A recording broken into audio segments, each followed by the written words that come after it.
La jeune fille et le goule. La légende de Henna. Conte du Maroc.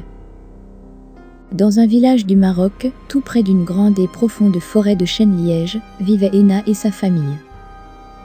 Henna était belle, heureuse et amoureuse d'Adil qui l'aimait en retour.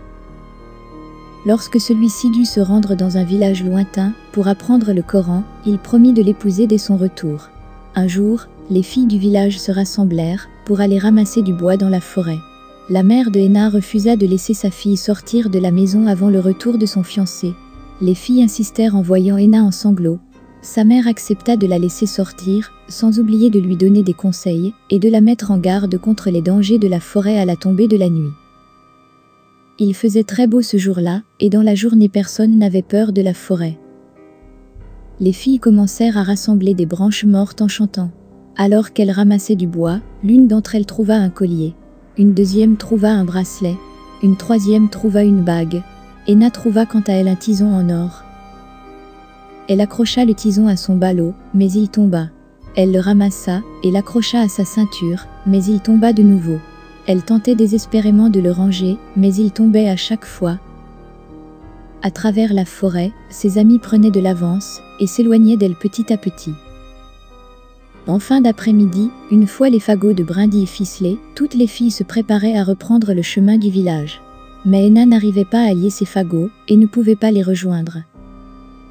Le soir approchait et le ciel se couvrait rapidement d'épais nuages noirs. Le tonnerre gronda, un orage allait éclater. Tout à coup, dans l'obscurité qui envahissait l'épaisse forêt, un ogre appelé Goule apparut. Toutes les jeunes filles s'échappèrent en criant. Henna, encombrée par ses bûches mal ficelées, se fit vite rattraper par le goule qui se précipita vers elle. Il l'attrapa d'un seul bras et l'emporta dans sa tanière.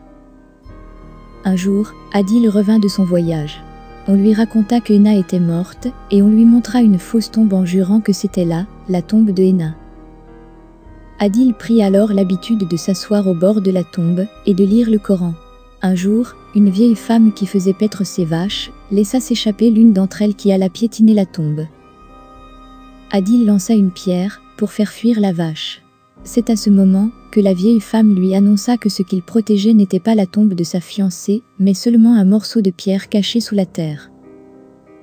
Il creusa alors la terre, jusqu'à ce qu'il découvre la pierre cachée. Il se rendit furieux chez sa mère, et la força à lui dire où était passée Henna. Celle-ci lui avoua finalement qu'elle avait été enlevée par le goule. Adil enfourcha son cheval et partit aussitôt à la recherche de sa bien-aimée. Arrivé devant une colline bleue, il lui demanda « Colline bleue, pourquoi deviens-tu encore plus bleue ?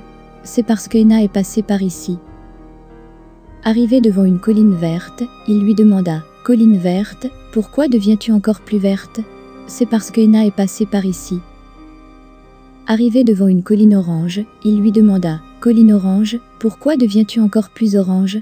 C'est parce que Henna est passée par ici. » Arrivé devant une colline jaune, il lui demanda « Colline jaune, pourquoi deviens-tu encore plus jaune ? C'est parce que Henna est passée par ici. » Lorsqu'il arriva à la colline blanche, il demanda « Colline blanche, pourquoi deviens-tu encore plus blanche ? C'est parce que Henna habite ici. » Adil aperçut alors une maison sur la colline, la maison du goule. Il s'approcha prudemment et aperçut un coq auquel il demanda d'informer Henna de sa visite. Le coq entra dans la maison pour la prévenir, mais Henna ne le crut pas. Il retourna voir Adil qui lui dit « Dis-moi, que fait Henna en ce moment ? Elle tisse la laine et le goule est parti à la chasse. Alors retourne-y, emmêle tes griffes dans la laine et reviens par ici. Elle te suivra. » Henna découvrit ainsi son fiancé et fut envahie de soulagement.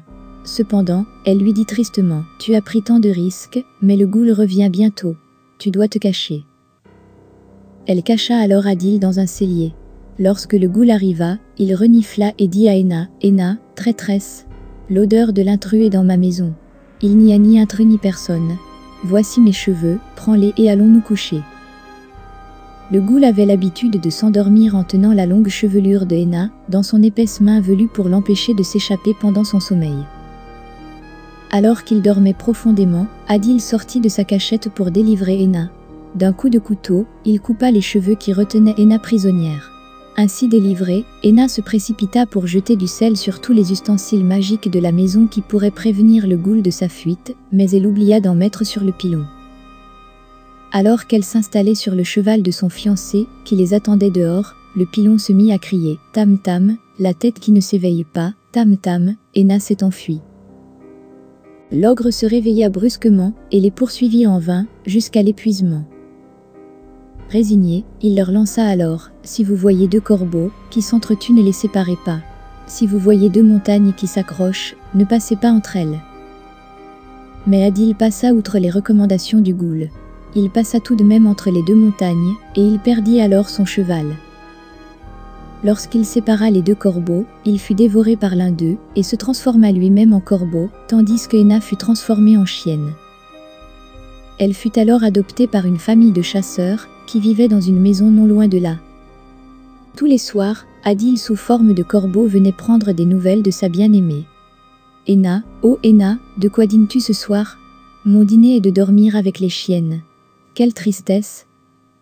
Un jour pourtant, le père de famille demanda à sa femme de préparer un bon dîner pour la chienne, et de la faire dormir parmi ses filles. Ce soir-là, le corbeau revint poser la même question. « Henna, oh Henna, de quoi dînes-tu ce soir ? Mon dîner est prêt, et cette nuit je dors entre les filles. Quelle joie !» La légende de Adil et Henna se répandit jusqu'aux oreilles du père de famille, qui reconnut là son propre fils disparu. Il demanda alors conseil à un vieillard du village, qui lui suggéra d'égorger un bœuf noir sans aucune tache blanche, et d'inviter tous les oiseaux à dîner. Ainsi viendrait le corbeau qui a absorbé son fils, et lorsqu'il mangerait du bœuf, il ne pourrait plus s'envoler, et le sort pourrait être levé.